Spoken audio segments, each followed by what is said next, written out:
It's the Hospital Medicine Podcast with your host, Dr. Gil Parat. Today, the topic is Brain Death in Adults, Part 1. The best place to start this topic may be with United States law.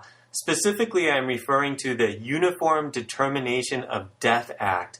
It is a law endorsed by the 1981 U.S. President's Commission for the Study of Ethical Problems in Medicine and also endorsed by the American Bar Association and American Medical Association, among others.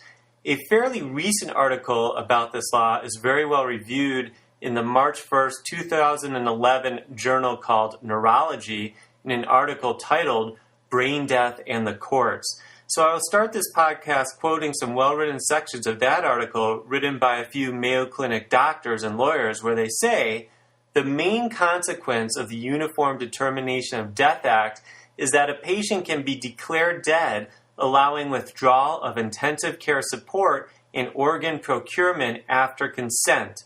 Wills and insurance proceeds become activated. No civil or criminal liability will result from removing the body from life support after a brain death determination, except in New York and New Jersey, where physicians need to honor religious objections. The law does not elaborate on the details of the neurologic examination or the neurologic signs of cessation of brain function, but rather wholly defers to medical judgment. So the authors then studied all the court cases they could find regarding brain death. They found that all the court rulings have upheld that brain death is indeed death. So if the wishes of the family are to keep somebody on the ventilator, physicians can still terminate care, and those doctors so far have been immune from emotional distress lawsuits. As would be expected, that also has resulted in some other interesting legal situations. For example, if brain death happens in a motor vehicle accident, the auto insurance doesn't have to pay for any care after the determination of brain death. Also, the article discusses a case where a court found a hospital negligent for not taking a brain-dead patient off a ventilator when the family requested that it be done. Why would that situation ever occur, you may be wondering? Well, in that case, the doctors wanted the family to take a little more time in hopes the family would reconsider their decision against organ donation.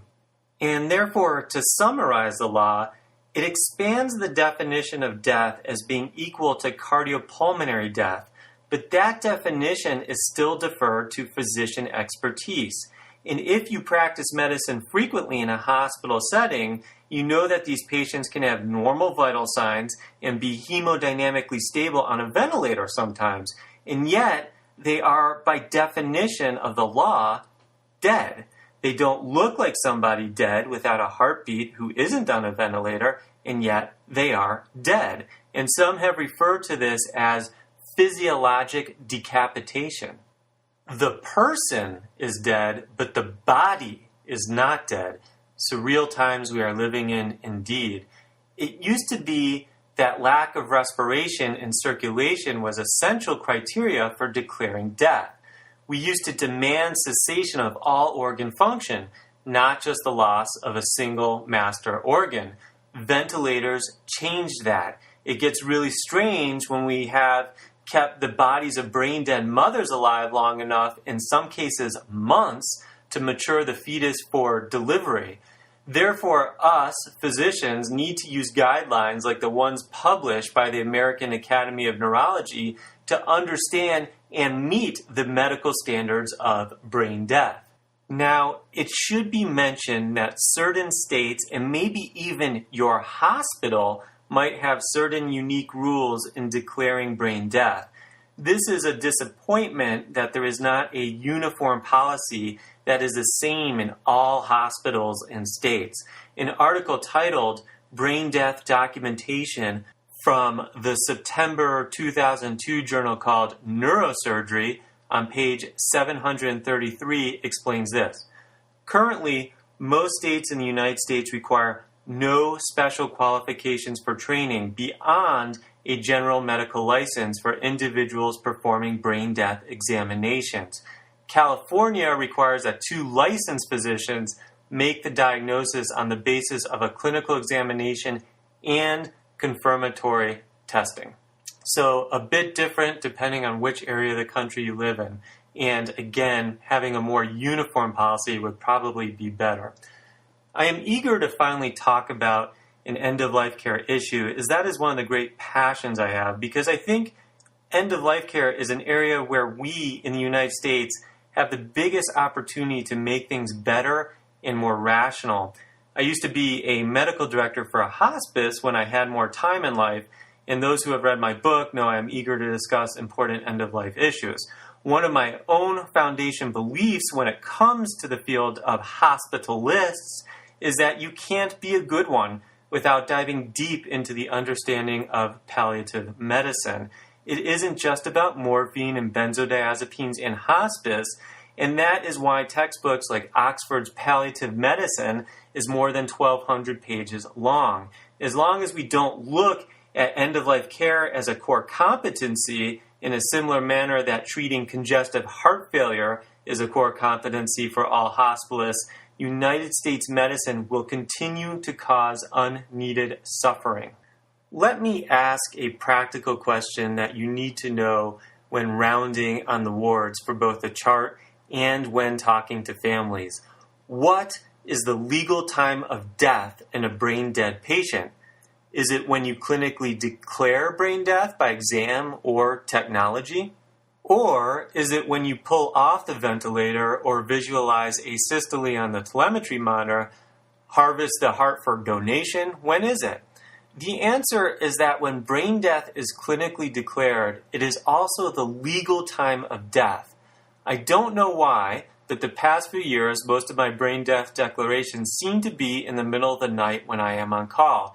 It is tempting to wait for the day team to arrive before going to make that exam on a patient you don't know after being called with a nuclear study indicating brain death.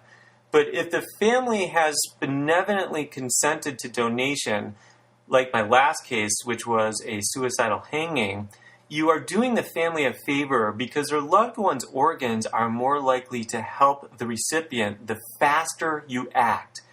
Ischemia and neurohormonal changes after brain death can affect organs the longer the organs remain in a brain-dead body.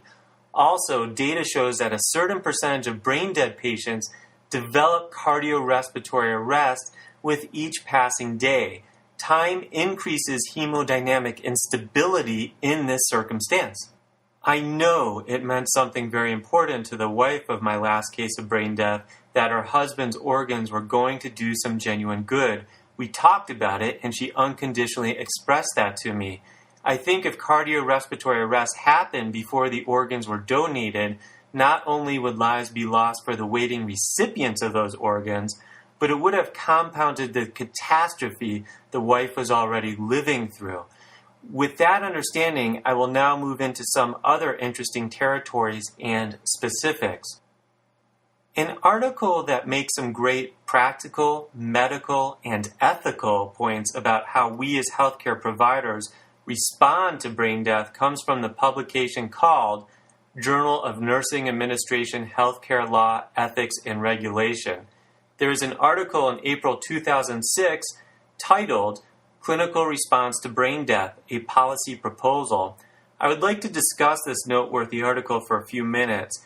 The paper argues that all institutions should have the same guidelines in withdrawing the ventilator on a brain-dead person, which unfortunately isn't the case currently because the lack of universal policy causes confusion for both families and doctors.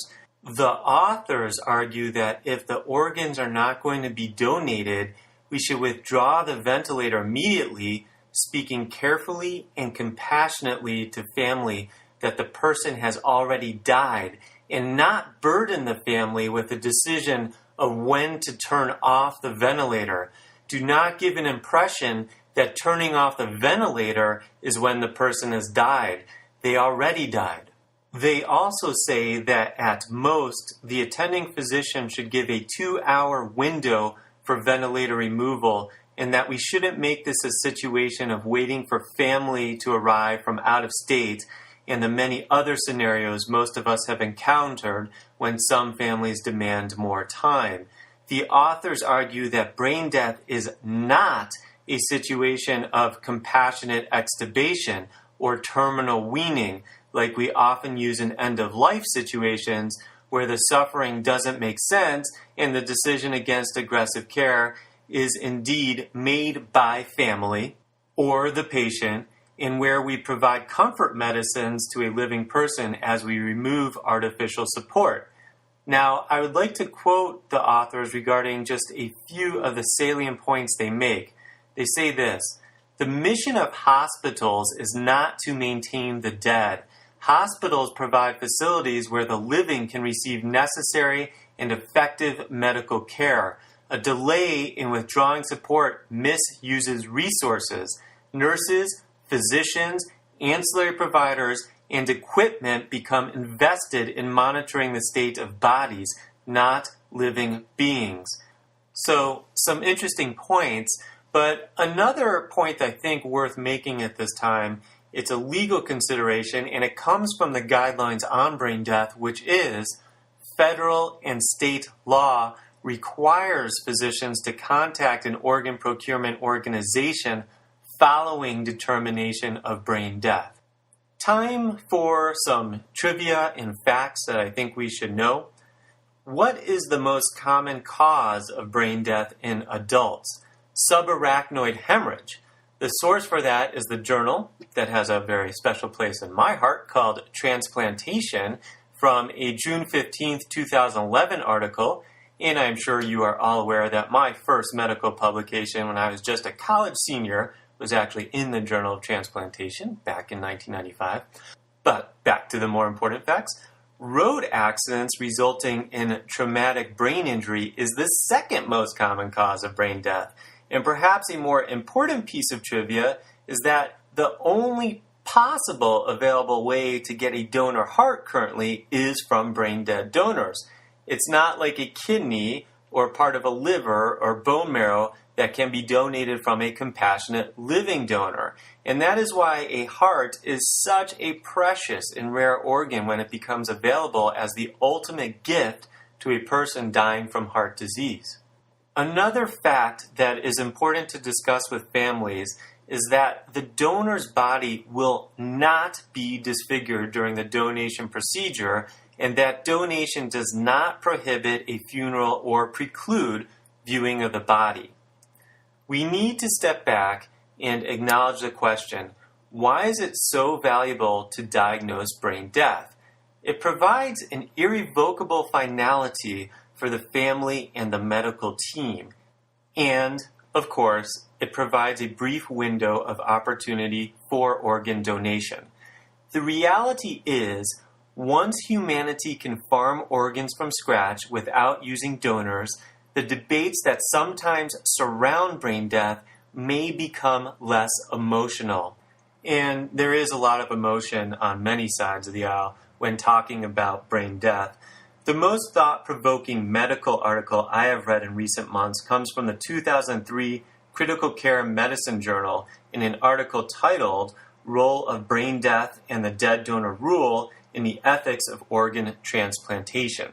While I don't think I will get too into their proposal that we should not have to wait for brain death and the dead donor rule to harvest organs, particularly if a patient is imminently dying, and they explain that there can be patients with cervical quadriplegia desiring ventilator withdrawal who want to give their organs, but they can't because by the time death is declared, the person's organs are also dead, which is why we call it death.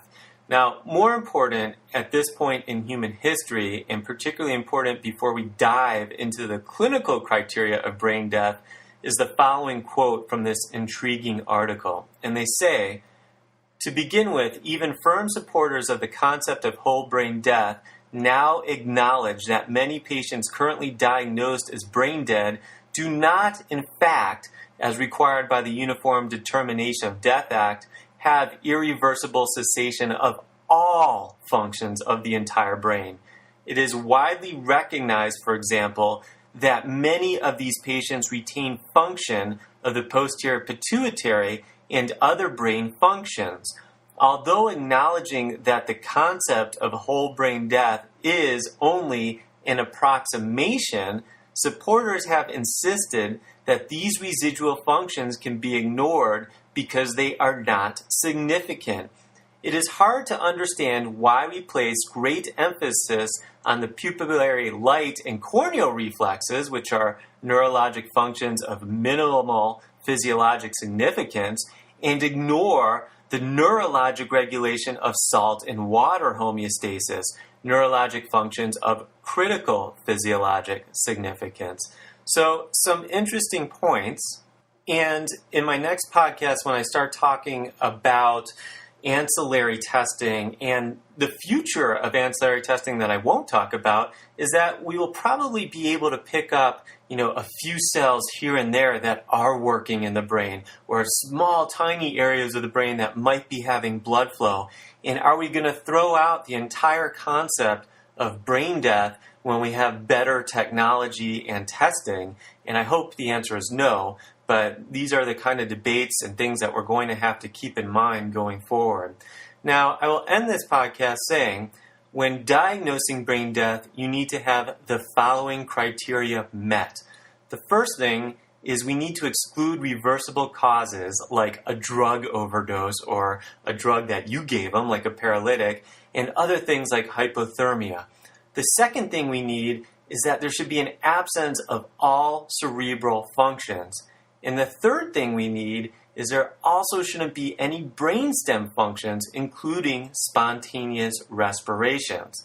So I will stop here and start my next podcast on brain death, taking these three criteria into account and how we can use the exam, apnea testing, and also some discussion about ancillary testing to make the diagnosis of brain death.